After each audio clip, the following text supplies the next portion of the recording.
ओम नमो भगवते वासुदेवाय. ओम नमो भगवते वासुदेवाय. ओम नमो भगवते वासुदेवाय. ओम ज्ञानाय नमः. सार्थ ज्ञानेश्वरी, दिवस 191. अध्याय 9. राजविद्या राजगुह्य योग. श्री गणेशाय नमः. ते मोघाशाः मोघ कर्मणाः मोघ ज्ञानाः विचेतसः च राक्षसीम आसुरीम मोहिनीम च प्रकृतीम एव श्रिताः संती.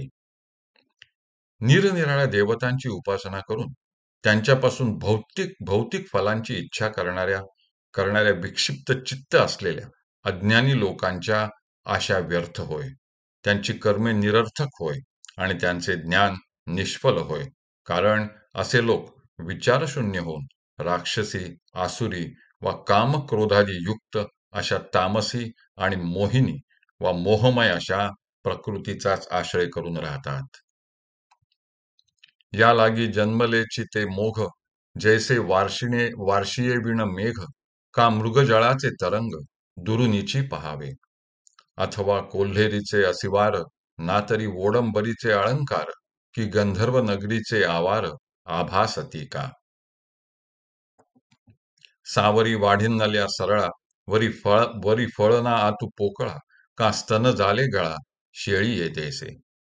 तैसे मूर्खाचे तया जियाले, आणि धिक कर्म तयाचे निपजले, जैसे सावरी फळ आले घेपे ना दीजे. मग जे काही पढिन्नले, ते मरकटे नारळ तोडिले, का आंधळ्या हाती पडिले मोती जैसे. या लागी म्हणजे यास्तव आत्मज्ञान प्राप्त करून घेण्याची इच्छा नसलेल्या वा माझ्याविषयी विपरीत ज्ञान असलेल्या लोकांचे जन्माला येणेच मोघ म्हणजे व्यर्थ वा निरर्थक आहे. ज्याप्रमाणे पावसाळ्या वाचून आलेले मेघ किंवा मृगजळावरील तरंग हे दुरून पाहण्यासच बरे असतात, अन्यथा त्यांचा काही उपयोग नसतो. अथवा कोल्हेरीचे म्हणजे मातीच्या चित्रातले असिवार म्हणजे घोडेस्वार, नाहीतर ओडंबरीचे म्हणजे गारुडी विद्येने केलेले अलंकार, किंवा आकाशात ढगांच्या आकृतीमुळे भासमान होणाऱ्या गंधर्व नगरीचे आवार, हे ज्याप्रमाणे दिसतात पण वास्तविक पाहता ते मिथ्या असतात.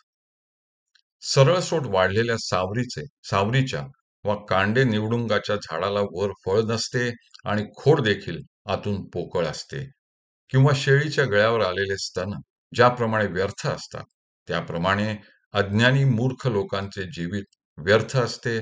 आणि ज्याप्रमाणे सावरीला आलेल्या फळाचा देण्या घेण्याच्या दृष्टीने काही उपयोग नसतो, त्याप्रमाणे त्यांनी केलेली कर्मे देखील निरर्थक व धिक्कार करण्यासारखी असतात.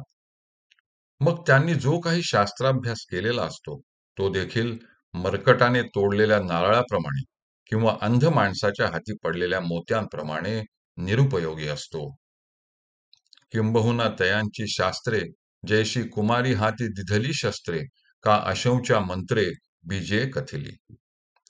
तैसे ज्ञानजात तया, आणि जे काही आचरले गा धनंजया, ते आघवेची गेले वाया जे चित्तहीन. पै तमोगुणाची राक्षसी, जे सद्बुद्धी ते ग्रासी, विवेकाचा ठावोची पुसी निशाचरी जे. तिये प्रकृती वरपडे झाले, म्हणून चिंतेचे कपोले गेले, वरी तामसियेची ये पडिले मुखा माझी.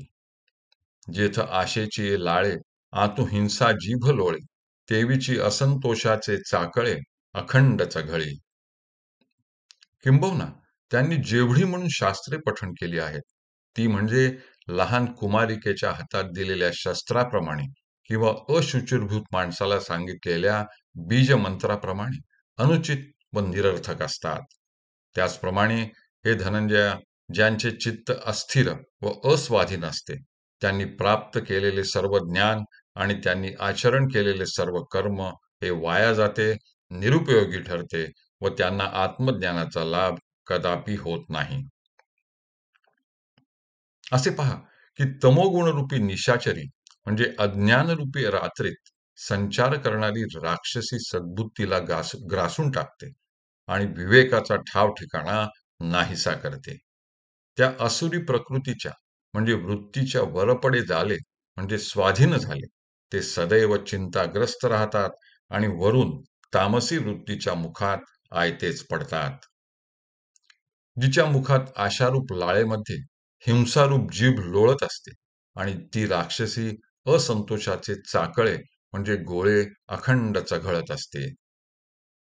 जे अनर्थाचे कानवेरी आवाळुवे चाटीत निघे बाहेरी, जे प्रमाद पर्वतींची दरी सदाची मातली, जेथ द्वेषाची या दाढा खसखसा ज्ञानाचा करीती रगडा, जे अगस्ती गवसणी मूढा स्थूल स्थूल बुद्धी, ऐसे आसुरीये प्रकृतीचे तोंडी, जे जाले गा भूतोंडी, ते बुडोनी गेले कुंडी व्यामोहाच्या.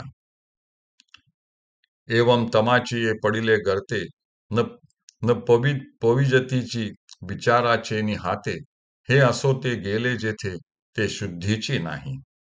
म्हणून असो तू ये वायाणी, कायशी मूर्खांची बोलणी, वाया वाढविता वाणी शिणेल हन. म्हणून जी तमोगुणरूपी राक्षसी अनर्थरूप कानापर्यंत ओठ चाटत बाहेर निघते, म्हणजे अनर्थकारकच ठरते, आणि जी सदा प्रमादरूपी पर्वताची माजलेली भयप्रद दरी आहे, जिच्या तोंडामध्ये द्वेषरूपी दाढा ज्ञानाचा खसखसा चावून रगडा करीत आहेत, आणि जी अगस्ती ऋषींना असलेल्या कुंभाच्या गवसणी म्हणजे आवरणाप्रमाणे मूढजनांच्या स्थूल बुद्धीला आवरण घालणारी आहे. भूतांच्या तोंडी दिलेल्या बळीप्रमाणे अशा प्रकारच्या आसुरी प्रकृतीच्या व वृत्तीच्या जे तोंडी पडतात म्हणजे अधीन होतात, ते व्यामोहाच्या व भ्रमाच्या कुंडात बुडून जातात. एवं म्हणजे अशा प्रकारे जे तमाच्या म्हणजे तमोगुणाच्या व अज्ञानाच्या गर्तेत पडतात, ते विचाराच्या हाती लागत नाहीत, म्हणजे विचार विवेक करूच शकत नाहीत. हे असो, इतकेच नव्हे तर ते ज्या ठिकाणी गेले त्यांची त्यांना शुद्धच राहत नाही. म्हणून हे वायाणी म्हणजे वायफळ व निष्फळ वर्णन असो. मूर्ख लोकांची कथा कशाला? तिच्या विस्ताराने वाणीला व्यर्थ क्षीण मात्र होणार आहे. हरिः ओम, हरिः ओम, हरिः ओम. हरये नमः, हरये नमः, हरये नमः.